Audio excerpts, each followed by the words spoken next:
This weekend was a big weekend for me. Life-changing, actually.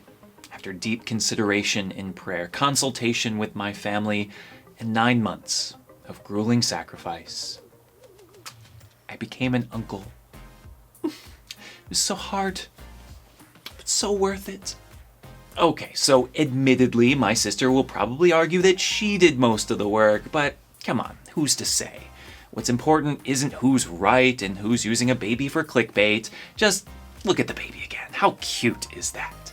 This is little Margaret Owen, a child that we had originally planned on nicknaming Maggie May, being that she was born in May.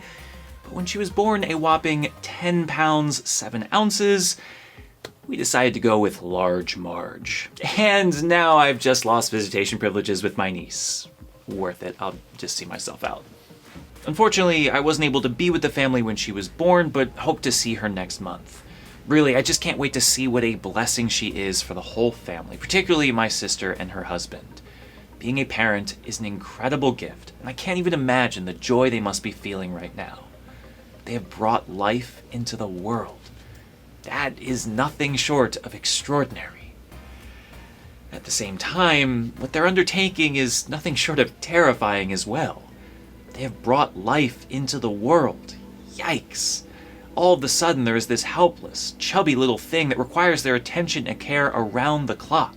Food, sleep, burps, diapers, bath, all the things. Even more than that, though, is the simple fact that what's before them is a blank slate, an uncharted path.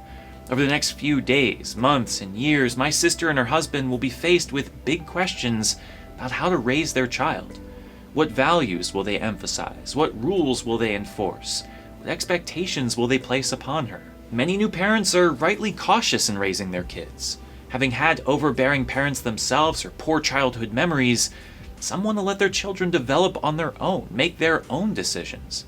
Rather than determining what their kids will be, they want to give them the freedom to be their own person. Whether it be hobbies, politics, or even faith, many parents have decided to leave their children's worlds entirely open, not wanting to impose their own views, but wait until their children are old enough to decide for themselves.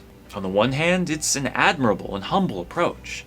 Being able to recognize that one's child is not an extension of oneself, given for the sole purpose of making parents proud, is important. How many kids I've known over the years who were forced into programs they hated. How many adults I see right now who simply want to relive their glory years through their children, pushing them to be just like they were. This is not exactly a great approach, and one can only wonder the amount of resentment that this develops over the years. If you want your kids to go crazy and rebel in college, I recommend giving them absolutely no freedom to be who they want to be as kids. On the other hand, though, some structure is good, isn't it? Some level of direction is necessary, is it not? I hear parents say it all the time that they don't want to have their kids baptized or enrolled in religious education because they don't want to impose their beliefs on their children, and I just don't get it. I get not wanting to be overbearing, but you do feed your kids before they can ask what they want, right? You do teach them a particular language, severely limiting their ability to be native speakers in other languages, right? Don't you teach them some general values such as sharing, patience, kindness, and hospitality? You pick their daycare, their school, what their bedtime will be, what is appropriate for them to watch on TV, their name. As admirable as it is to want to let one's children make decisions for themselves, the fact of the matter is that certain decisions, at least early on, have to be made for the child. There are certain things that a child needs to develop, things needed at a very crucial age that a child cannot meaningfully choose for themselves. If faith is important to you, if you are a baptized Christian attending Mass or religious services regularly, I believe that baptism is one of those things. I believe religious education and regular worship attendance are things that you have to choose for them. You wouldn't wait until they were 10 to teach them about sharing, or let your 12-year-old decide to no longer eat her vegetables because all she wants to eat for dinner is chocolate.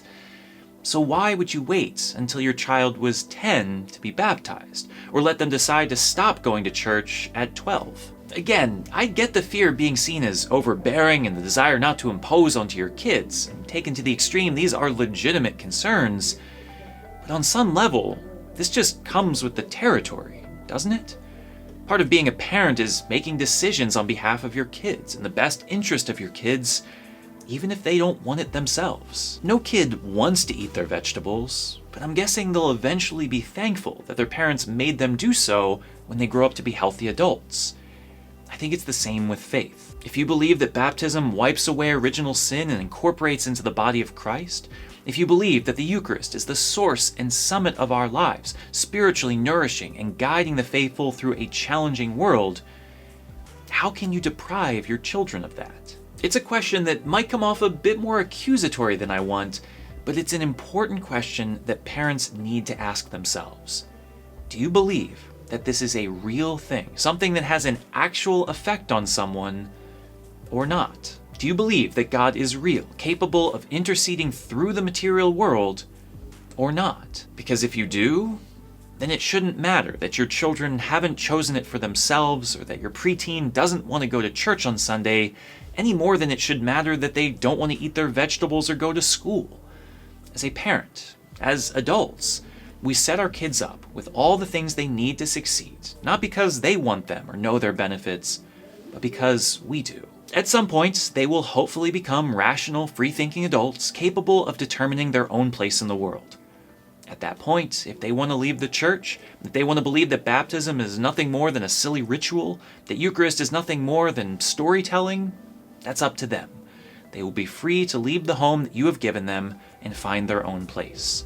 Since it doesn't mean anything for them anyway, the worst that you will have done is poured water on their heads and given them stale bread. But you will have at least given them a home to leave.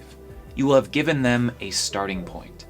It's kind of funny, kind of sad to think about, but I heard a priest say recently that kids these days don't even have the opportunity to run away from home anymore because they've never been given a home to start with.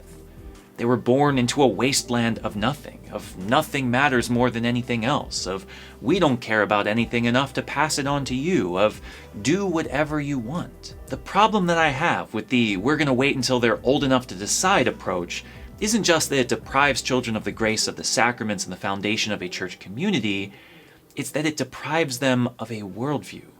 To say that we're gonna wait on religion until they're older isn't just delaying the question of what ultimately matters, it's answering it in the worst way. Nothing matters. The problem that I have with this approach isn't just that it will ultimately lead to fewer religious people, it's that it will lead to fewer convicted people, fewer passionate people, fewer grounded, truth-seeking people. In many ways, this video is particular to my belief in the Christian triune God, but it's a message that I would give to all parents of all faiths, even atheists. Give your kids a home to start with. Give them a worldview through which to experience life as children, a frame of reference to ground them along the way. They may end up running away from that home and choose their own home, fine, but they will have at least grown up in a world in which things matter, knowing that there are things in this world worth believing in. Kids are sponges. They are constantly watching and learning and sucking everything around them in. If you give them rules about a bedtime and teach them how to share and make them eat healthy foods, but never show conviction about anything meaningful, never teach them about things that matter, never give them a sense that there is truth in this world, how are they going to grow up any differently? Many wonder if they should baptize their kids before the kids know what's happening. They want to know if they should raise them in the faith before they can choose for themselves. I say yes. If you believe that things matter and that God is real, teach that to your kids. They may grow up and choose to go in a different direction. They may even choose to move out completely. But at least you will have given them a home to start with.